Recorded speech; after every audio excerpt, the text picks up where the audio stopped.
देवी तुम भी बड़ी विचित्र हो। धन और संतान तो सभी चाहते हैं, पुत्र और लक्ष्मी पापी के घर में भी होनी चाहिए। यदि तुम्हारे पास अत्यधिक धन है तो तुम दिल खोलकर दान करो, भूखों को भोजन खिलाओ, प्यासों को पानी पिलाओ, यात्रियों के लिए धर्मशाला बनाओ।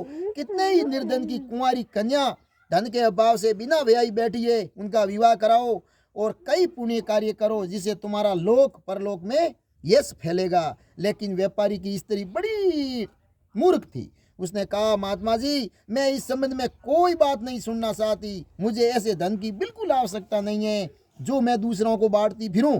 बृहस्पति देवता बोले, यदि तुम्हारी यही इच्छा है तो फिर ऐसा ही होगा। ठोक्यो हराब के हमें एड़ो वेला। तुम अब ऐसा करना, 7 बृहस्पति घर को लीप कर पीली मिट्टी अपने केस को धोना, भोजन में मांस तथा मदिरा ग्रहण करना, भट्टी चढ़ाकर कपड़े धोना, बस तुम्हारा धन नष्ट हो जाएगा। ये दिन अपन ओंगणो नहीं लेनो स्त्री ने घरे, मांस मदिरा सेवन नहीं करनो। बृहस्पति देवता को साधु समझे हुए भी उसे कई 7 बृहस्पति वैसा ही किया। केवल 6 बृहस्पति ही बीतते उस स्त्री के संपूर्ण धन नष्ट हो गया और वह स्वयं भी परलोक सिधार गई। वो आप ही गई भी और धन भी नष्ट हो गया। उधर उसके पति का माल से भरा हुआ जहाज समुद्र में डूब गया और उसे बड़ी मुश्किल से लकड़ी के तख्तों पर बैठकर अपनी जान बचाई।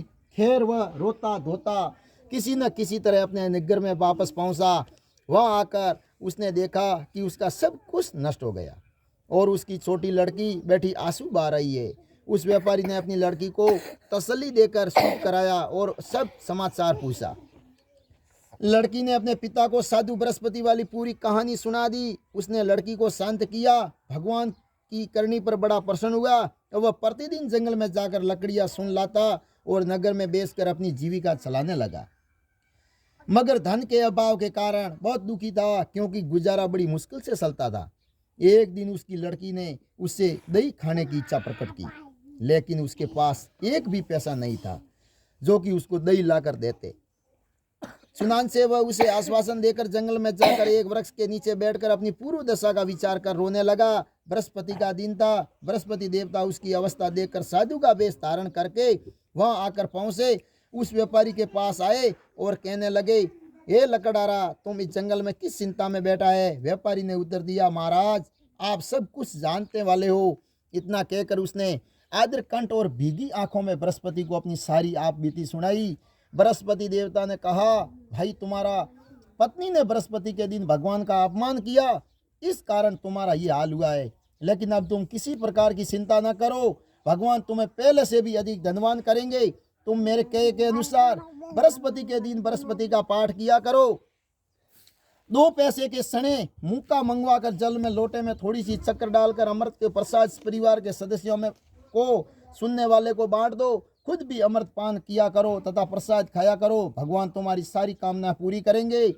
साधु को प्रसन्न देखकर उस व्यापारी ने कहा, महाराज, मुझे लकड़ियों में इतना लाभ नहीं कि मैं 2 पैसे दही लाकर भी अपनी इकलौती कन्या को खिला सकूं। उससे मैं हर रोज झूठे आश्वासन देकर टाल लाता हूं और इसलिए मैं इस समय व्याकुल होकर बैठा हुआ था। बृहस्पति देवता ने कहा, भक्तजन, तुम चिंता मत करो। बृहस्पति के दिन तुम शहर में लकड़ियां बेचने के लिए जाना।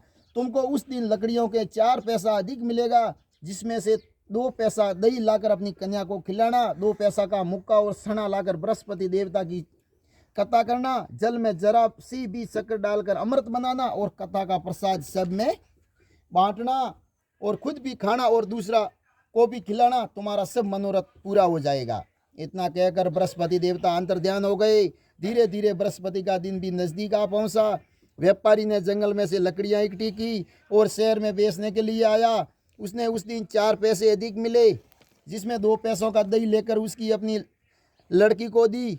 2 पैसों के चने और मुक्का लेकर अमृत बनाकर प्रसाद बांटा, प्रेम से खाया। उसी दिन से उनकी सब कठिनाइयां दूर होने लगी।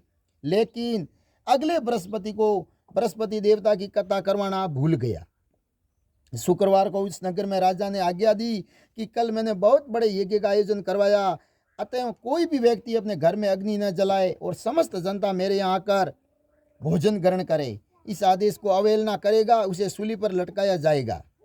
राजा की आज्ञा अनुसार अगले दिन सब लोग राजा के महल में भोजन करने के लिए गए, लेकिन वह व्यापारी और उसकी लड़की दोनों तनिक विलंब से पहुंचे। अतएव राजा ने उन दोनों को अपने महल के अंदर ले जाकर भोजन करवाया। जब वह पिता पुत्री भोजन करके वापस गए तो महारानी की दृष्टि उस खूंटी पर पड़ी जिस पर नौलख का हार टंगा हुआ था। उस खूंटी पर अब हार नहीं था। उसको विश्वास हो गया कि उसका हार लकड़हारा और उसकी लड़की ने लिया है। तत्काल सिपाहियों को बुलाकर बाप और बेटी दोनों को कैद में डाल दिया। एक बृहस्पतिवार सूक्यो और कितो माथे बाहर आयो। कैद खाने में पकड़कर दोनों बाप और बेटी को अत्यंत दुखी हो गए और कैद में डाल दिए। उन्होंने बृहस्पति देवता का स्मरण किया। बृहस्पति देवता वहां प्रकट हो गए और कहने लगे, भक्तराज, तुम पिछले सप्ताह बृहस्पति देवता की कथा करना भूल गए थे, इसलिए तुम्हारा ये हाल हो गया। अब तुम किसी प्रकार की चिंता न करो। बृहस्पति के दिन कैद खाने के दरवाजे पर 2 पैसे पड़े दिखाई देंगे। तुम वो पैसे उठाकर सने और मूंग का मंगा लेना, फिर विधि पूर्वक बृहस्पति देव का पूजन करना, कथा करवाना, बस फिर तुम्हारे सब दुख दूर हो जाएंगे।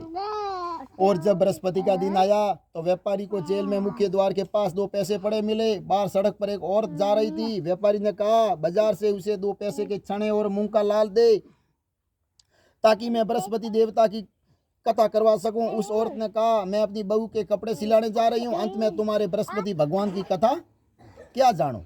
इतना कहकर वह औरत वहां से चली गई। थोड़ी देर के पश्चात एक स्त्री निकली।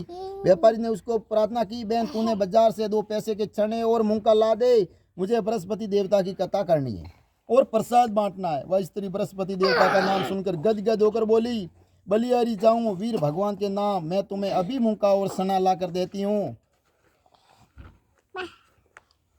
मेरा इकलौता बेटा मर गया था, मैं उसके लिए कफन लेने जा रही थी, मगर अब पहले तुम्हारा काम करूंगी और उसके बाद बेटे के लिए कफन लाऊंगी। फिर उस व्यापारी के 2 पैसे के लिए बाजार से चने और मूंग का ले आई और स्वयं भी बृहस्पति देवता की कथा समाप्त होने के पश्चात वह कफन लेने घर की ओर रवाना हुई। देखती क्या लोग उसके बेटे की लाश लेकर राम नाम सत्य कहते हुए शमशान की ओर जा रहे थे। स्त्री ने उन लोगों से कहा, भाई, मुझे लाडले का मुख तो देख लेने दो। लोगों ने आरती को पृथ्वी पर रख दिया। स्त्री ने अपने पुत्र के मुख में प्रसाद और अमृत डाला। प्रसाद और अमृत डाल के मुख में पड़ने के साथ ही लड़का उठ खड़ा हुआ और अपनी माता के गले से लगाकर मिला। दूसरी स्त्री की बृहस्पति देवता का निरादर किया। जब वह अपने पुत्र के विवाह के लिए कपड़ा लेकर वापस लौटी तो वह जब घोड़ी पर सवार होकर बाजे गाजे के बाराज में निकलता तो घोड़ी ने ऐसी छलांग मारी कि वह जमीन पर आ गिरा, बुरी तरह से घायल हो गया। कुछ ही क्षण के पश्चात वह मर गया। तब वह स्त्री रो रो कर बृहस्पति देवता से कहने लगी, हे देव, मेरा अपराध क्षमा करो। उसकी प्रार्थना सुन भगवान श्री वीर साधु का रूप धारण कर वहां आए। उस स्त्री से कहने लगे, देवी, अधिक रोल मचाने की आवश्यकता नहीं है। तुमने बृहस्पति देवता का निरादर किया, जिसका परिणाम तुम्हें यह मिला। अब तुम भी जेल खाने जाकर उस भक्त से क्षमा याचना करो और बृहस्पति देवता की कथा सुनो, इससे सब कुछ ठीक हो जाएगा। स्त्री फिर जेल खाना पहुंची और मुख्य द्वार के पास जाकर व्यापारी से मिली। हाथ जोड़कर कहने लगी, भक्तराज, मैंने तुम्हारा कहा नहीं माना, तुम्हें चना और मूंग का लाकर नहीं दिया, जिसे बृहस्पति देवता मुझे स्पष्ट रूठ गए, जिसके कारण मेरा इकलौता लड़का घोड़ी से गिर गया और वो मर गया। उन्होंने कहा, माँ, तुम चिंता मत कर, बृहस्पति देवता सब कल्याण करेंगे। तुम अगले बृहस्पति को आकर बृहस्पति देवता की कथा सुनना। तब अपने लड़के के शव से फूल, इत्र आदि वस्तुओं में डालकर रख दो। स्त्री ने ऐसा किया। बृहस्पति का दिन आ पहुंचा। 2 पैसे के मूंग का और सने लेकर पवित्र जल में लोटा भरकर जल के द्वार पर आई। श्रद्धा से बृहस्पति देवता की कथा सुनी। जब कथा समाप्त हुई तो अमृत का प्रसाद लाकर अपने मरे हुए पुत्र के मुख में डाला। एकाएक उनके सांस आने लगी और उठ खड़ा हुआ और प्रसन्नता पूर्वक अपने घर को रवाना हुआ। बृहस्पति देवता के गुण गाने लगा। उसी दिन रात्रि में राजा को बृहस्पति देवता ने सपने में दर्शन दिया और कहा, हे राजन, तू जिस व्यापारी और लड़की को जेल में बंद कर रखा है वह दोनों निर्दोष है। अब दिन निकलने के साथ दोनों को जेल से बाहर निकाल दे। तेरी रानी का 9 लाख हार उसी खूंटी पर लटका है। दिन निकला तो रानी ने अपना हार खूंटी पर लटका हुआ देखा। राजा ने उस व्यापारी तथा उसकी लड़की दोनों को रिहा करके वस्त्र धारण करवा कर अपराध के लिए क्षमा याचना की और अपना आधा राजपाट देकर उस लड़की का उच्च कुल में विवाह संपन्न करवाया। दहेज में अनमोल हीरे जवाहरात दिए। बृहस्पति देवता ऐसे ही है, जैसी मनोकामना होती है पूर्ण करते हैं। जो कोई श्रद्धा से प्रेम से बृहस्पति देवता की कथा पढ़ेगा तथा दूसरों को पढ़कर सुनाएगा, उसकी सब मनोकामना पूरी होगी। जय बोलो बृहस्पति देव की जय हो।